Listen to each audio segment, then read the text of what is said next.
Guys welcome to my YouTube channel इनसी circle tech में आपका आज का जो टॉपिक है हमारा वो डीसी सर्किट से है। तो सबसे पहले अगर आपने हमारा चैनल अभी तक सब्सक्राइब नहीं किया हो तो चैनल को like and share and subscribe जरूर करें। तो आज हम डीसी सर्किट के एमसीक्यू के बारे में अध्ययन करेंगे। तो सबसे पहले नंबर 1 जो क्वेश्चन है हमारा, तो नंबर 1 क्वेश्चन बोला गया है कि डीसी मतलब एक डीसी सर्किट में आमतौर पर लोड के रूप में डैश होता है। तो लोड के रूप में जो हम यूज़ करते हैं तो वो हमारा होता है रेजिस्टेंस। रेजिस्टेंस को हम लोड के रूप में यूज़ करते हैं डीसी के सर्किट में। और ना ही हम इन दोनों का यूज़ नहीं करते हैं, ना इंडक्टेंस और ना कैपेसिटेंस। तो यहाँ पे इसका सही आंसर जो है हमारा रेजिस्टेंस है। तो इंडक्टेंस और कैपेसिटेंस का हमारा डीसी सर्किट में यूज़ नहीं होता है। आगे बात करते हैं। आगे बोला गया है नंबर 2 क्वेश्चन। तो नंबर 2 क्वेश्चन क्या है, शॉर्ट सर्किट की दशा में किस सर्किट में कितना करंट प्रवाहित होता है। तो बोला गया है कि शॉर्ट सर्किट की कंडीशन में जब शॉर्ट सर्किट कंडीशन होती है तो सर्किट में कितना करंट प्रवाहित होता है, तो ये पूछा गया है क्वेश्चन। तो यहाँ पे आपको पता होना चाहिए कि यहाँ पे अगर बात की जाए तो इसका जो सही करेक्ट जो आंसर है तो वो होता है इन्फिनिटी। इन्फिनिटी। अब यहाँ पे क्वेश्चन क्या है, शॉर्ट सर्किट कंडीशन में क्या होता है कि जो हमारा, तो इसका जो करेक्ट आंसर है इन्फिनिटी। अब बात की जाए यहाँ पे अगर पूछा जाए आपसे शॉर्ट सर्किट कंडीशन में, शॉर्ट सर्किट कंडीशन में तो करंट जो होता है शॉर्ट सर्किट कंडीशन में, अगर शॉर्ट सर्किट हो तो करंट जो होता है इन्फिनिटी होता है और जो रेजिस्टेंस होती है वो हमारी होती है 0। तो ये याद रखना। और अगर पूछा जाए ओपन सर्किट की कंडीशन में, ओपन सर्किट की कंडीशन में पूछा जाए तो करंट जो होता है हमारा 0 और जो हमारी रेजिस्टेंस जो होती है वो क्या होती है, इन्फिनिटी होती है। तो ये इसका आंसर जो है हमारा सी करेक्ट होगा। आगे चलते हैं नंबर 3 क्वेश्चन के ऊपर। तो नंबर 3 क्वेश्चन क्या है हमारा, बोला गया है कि ओम्स के नियम के अनुसार आर के बराबर है। बोला ओम के नियम के अनुसार आर डैश के बराबर है। तो डैश के बराबर, तो आपको पता है ओम्स का लॉ क्या बोलता है। तो ओम्स का लॉ जो होता है इस तरीके से आपको पता है, ये फॉर्मूला होता है आई अपॉन आर। तो यहाँ पे आर की वैल्यू पूछी गई है तो आर होता है वी अपॉन आई। तो मतलब कि आर जो होता है वी अपॉन आई। तो यहाँ पे आप देखना भी करेक्ट आंसर क्या है हमारा। तो यहाँ पे सी जो है हमारा करेक्ट आंसर है, सी जो है हमारा करेक्ट आंसर। तो यहाँ पे वी अपॉन आई आपको दिया गया है ऑप्शन में। आगे चलते हैं नंबर 4 क्वेश्चन के ऊपर। तो नंबर 4 क्वेश्चन क्या बोलता है, ओम के नियम के अनुसार धारा है, के अनुसार धारा डैश है। तो ओम के नियम के अनुसार क्या होगा, तो बोला गया है यही वो ऐसा ही ये क्वेश्चन है जहाँ पे क्या बोला गया है कि I is equal to V upon R. तो आपको पता होना चाहिए कि जो हमारा आई जो होता है, आई क्या होता है, वोल्टेज के समानुपाती होता है और रेजिस्टेंस के विलोमानुपाती, मतलब कि उल्टे अनुपात पे होता है।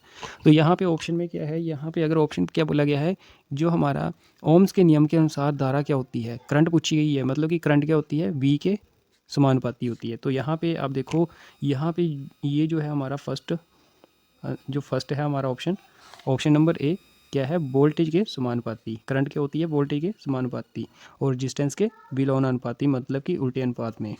तो यहाँ पे इसका सही आंसर जो होगा वो ए होगा। तो यहाँ पे आगे क्वेश्चन नंबर 5 की बात करें तो 5 क्या बोलता है, विद्युत उपकरण श्रेणी क्रम में नहीं जुड़े हैं क्योंकि, बोला गया है कि electrical appliances are not connected in series because. तो क्या बोला गया है कि यहाँ पे इलेक्ट्रिकल अप्लायंसेस जो होते हैं उनको सीरीज में नहीं है, तो उसका कारण क्या है। तो ये पूछा गया कि उसका क्या कारण हो सकता है कि इलेक्ट्रिकल अप्लायंसेस को सीरीज में नहीं जोड़ने का। तो आपको आई थिंक पता होगा। तो यहाँ पे अगर सीरीज़ की बात की जाए तो सीरीज़ में जैसे ये लैंप लगे हुए हैं, ये लैंप लोड लगा हुआ है तो ये सीरीज़ में कनेक्टेड है। अब यहाँ पे बात की जाए तो यहाँ पे इस लैंप की जो बात करते हैं हम, इस लैंप की जो बात करते हैं तो इनमें क्या होता है, इन सभी में करंट क्या होता है, करंट की वैल्यू क्या होगी, सभी में सेम होगी।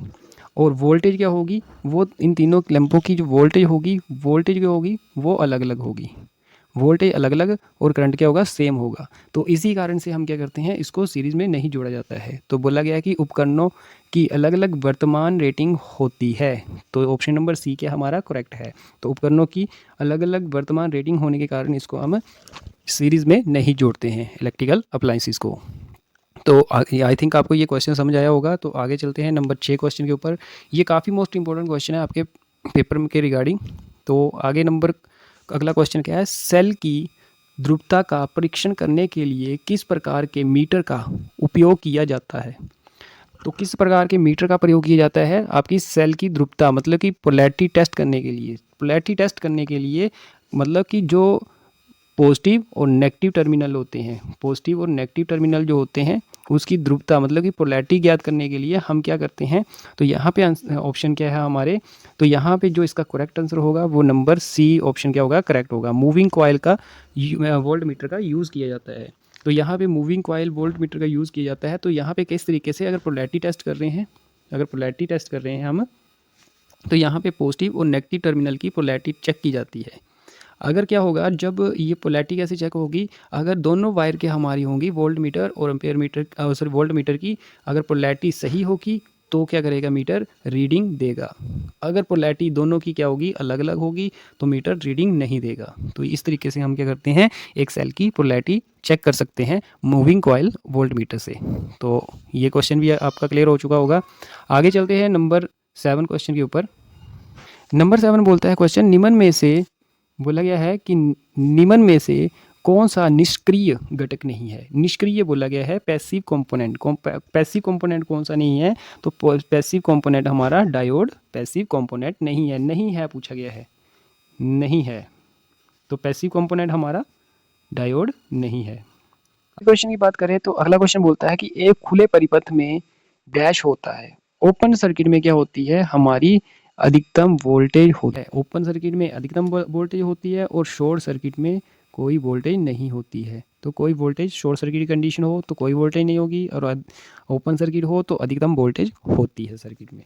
तो ये आई थिंक आपको क्वेश्चन समझ आ गया होगा। तो आगे चलते हैं नंबर 9 क्वेश्चन के ऊपर। नंबर 9 क्वेश्चन क्या बोलता है, नंबर 9 क्वेश्चन में निम्न में से कौन सा विकल्प एक शॉर्ट सर्किट के बारे में सही नहीं है। अब सही नहीं बोला गया है, अब वही क्वेश्चन रिपीट हुआ है जो हमने ऊपर पढ़ा हुआ था। तो यहाँ बोला गया कि सही नहीं है।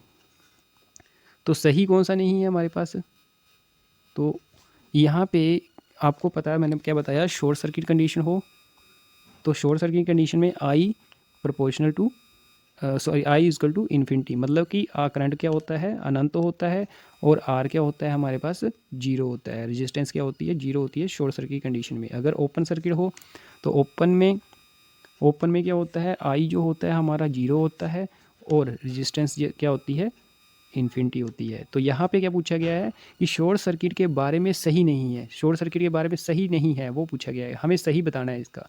तो यहाँ पे क्या होता है कि इसने क्या बोला हुआ है कि जो हमारी करंट है वो शून्य नहीं होती है। तो आपको मैंने अभी क्या बताया, शॉर्ट सर्किट की को 2 मिनट। तो यहाँ पे क्या है, इसका जो करेक्ट आंसर है ये है सी।